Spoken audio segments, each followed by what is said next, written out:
All right, our next example of a rational function here, like always, we're going to factor to begin with and take a look. And in this case, we have nothing that is going to cancel out. So no holes coming in this rational function, unlike the last section. So the holes are not there. Oops.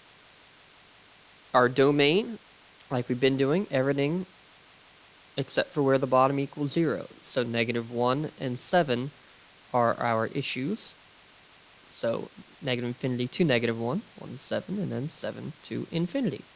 So since 7 and -1, neither one of those values canceled, that means those are both going to be our vertical asymptotes as a result.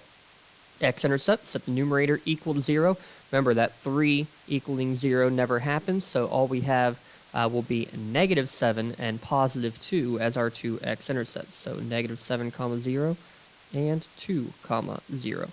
The y-intercept will be when you plug in 0. I'm going to say, again, use your original, because when all these cancel out, you're left with -42 over -7, which gives you x equals 6. So 6, 0 for that intercept there.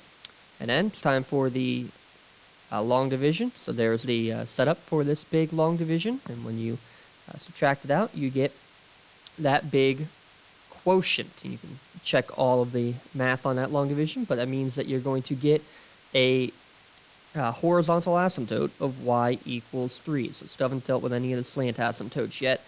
Definitely not in this problem. To find where we cross the asymptote, though, we need to set that remainder equal to 0. And we're going to get a pretty funky looking value here, but x is going to equal 21 over 33. And really, it doesn't matter much. It's something between 0 and 1, and we know that the y value has to be 3, because that's where we're going to cross that horizontal asymptote. So with all that in mind, let's see what we can graph. You can graph that horizontal asymptote that we just said at y equals 3. So there's the horizontal. Two verticals in this case at -1 and also at +7, so way over here.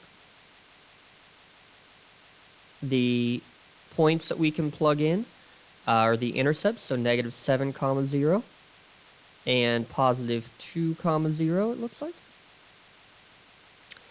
And what do we have for a y-intercept? We have the y-intercept of 6, 0 up here, which is already going to be difficult because it looks like, how are we going to connect these dots? Well, don't forget we have this place where we're crossing the horizontal asymptote, and that happens at about 21 over 33, so we'll just say this fraction right in here. So now that's the tough part. Now the easy part of just graphing this thing. So the only way to connect to this first dot is to be able to go through the point and follow the asymptotes.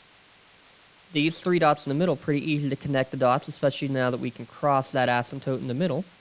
And then for this last portion, it'll either be up top or down below. And in this case, it has to be up top, because otherwise we would have crossed the x-axis again around 8 or 9, and we know we can't do that because there are no more x-intercepts. So there's a fancy one with a couple asymptotes and a place where you're crossing the horizontal.